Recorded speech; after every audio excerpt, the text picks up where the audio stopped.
Yeah, the new album's called Dust and Disquiet, and it is our 4th full-length studio record. It took somewhere between 12 and 14 months to write. It took 2 weeks to record, a week to mix.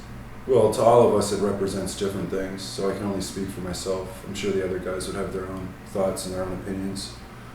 We don't really talk about those things collectively amongst each other. We just sort of react to it in our own personal way and try to bring that energy to the record. Musically, we've always been really preoccupied with trying to push the agenda forward and trying to make our sound expand and evolve, incorporate tones and different song structures and different, cross genres of music or whatever. The basic idea of just doing music that we would like to listen to is still central to everything that we do. In terms of the ethos of the record or the emotions that inspired it,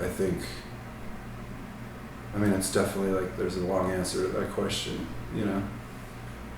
But yeah, I think it's, in general, it's a reflection on loneliness, separation, some distance, increasing distance from other people. The more you do this band and the more you're on the road, the easier it is to sort of drift apart from people. And I think this album is a commentary on that. It's trying to sort of come back around and find people in the end where you started. And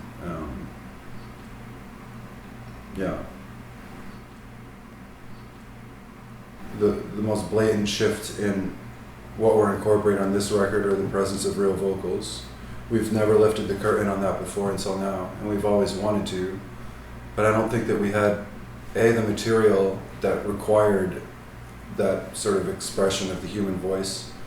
And I think up till now we've been able to articulate what's on our mind with our music successfully. And I think we had things that were on our heart and in our minds that needed lyrics to get the point fully across. So it was done more out of necessity, I think. In the past, we've fallen back on instrumental music because it's what we're comfortable doing. But I think the time came with this record. We felt like we had something to say finally. So I think that's probably the most brazen example of things that we're incorporating that are a little bit different. We have horns on this record. We've always wanted to have those on an album, but once again, the song never really called for it. To me, it's a very personal record.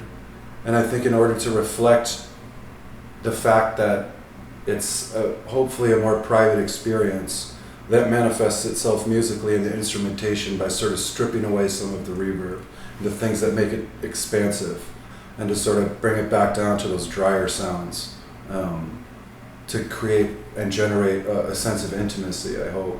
So our approach with a lot of the instrumentation was to sort of strip away those layers of soundscapes and to sort of make the sounds a little bit more naked and stark and direct. Yeah, there's vocals, there's hopefully a drier, a little bit starker, grittier approach in terms of recording the album. We definitely wanted to sort of strip away a lot of the clarity, I guess. The last record had sort of a more approachable, sharper, brighter sound. And I think we wanted to sort of pull back from that a little bit with this, to create something that felt a little bit more like an artifact or a relic or something that you dug up in your backyard that was buried for a long time. You know what I mean? So sonically, I think that was definitely, one of the prime motivators for this. And I think that manifested itself again in a lot of the instrumentation. So I think when you listen to a post-rock record, it has its time and place. You listen to it when you're in a very dramatic, epic mood. You want to go on a walk, or you want to go for a drive, or you want to do what most people do when they absorb this kind of music, which is great. But I think we want to create songs that accommodate more than just one moment. Our music's always going to be dramatic, it's always going to be highly emotional, it's always going to be very emotionally intense, no matter what we do. That's what comes naturally. But trying to write songs that I guess could inhabit different atmospheres and make it a little more multi-dimensional than just that one moment that post-rock is constantly going for. That's always been important to us, and I think with Waking Season we started to edge closer to that, but with this I think we committed to that 100%. And I think also, we just don't want to be one-trick ponies. We don't want to be the band that writes two kinds of songs, like either the 11-minute post-rock opus or like the very obvious like filler track. Like that's never really been appealing to us. And I think with this record, we tried to just sort of like put our money where our mouth was with that and like make that happen. And it came in the form of making ourselves vulnerable and taking some more risks, you know, and doing things that might piss people off. And so far, it's been amazing because we've never underestimated the ability of people that listen to our music to, I think we've earned their trust. So the feedback so far, people really dig the vocals and they dig the things that are a little bit different, and it's a story, you know. Chapters, you don't want to read like the same sentence over and over in a book. You want to have like, you want to give it some light and shade and some color and some depth, and it creates those high impact moments, hopefully a little even more impactful when you sort of temper them with things that are a little bit more restrained. Yeah. Well, keeping in step with the one-trick pony thing, you know, we don't want to get on stage and play all of our songs that are in a major key, because that's a very jubilant, euphoric, happier, optimistic atmosphere. And then we have songs that are on the bleaker side that translate really well live, but we don't want it to be like a black hole, bleak experience, much like we would approach a record. That said, I think there are some real like fixed ideals that we come into it with, such as we're committed to playing a song from every record. That's important. We're familiar with what the songs communicate.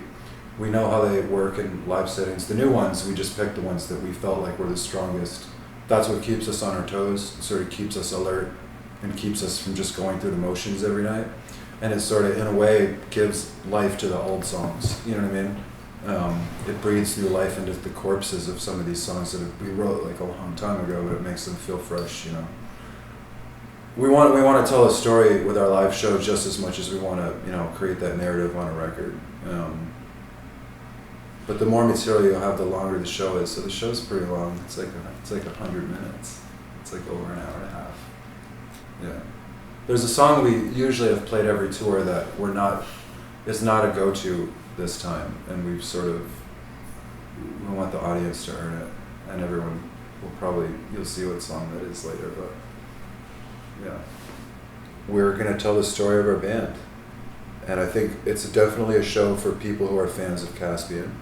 I think if you come in and you've never seen us and a friend brought you, hopefully you like it and you dig it, but this is geared towards people that have not necessarily been there from day one, but people that are familiar with their catalog and really love the band. Yeah, we're having fun up there. We still love this, and we still take our music really seriously, you know? The fact that that's still there after 11 years, I think, is kind of a miracle, and I don't know how we necessarily accomplish that. Some of it has to do with the fact that we're friends, and we have a friendship that is more important to us even than our music. Some of it is that we're just highly committed to what music is and exploring it. You know, music is it's the most amazing thing in the world to us. It's like a portal to another dimension or something. And we're still sold out on what music, you know, possesses, and chasing that, exploring it. So yeah.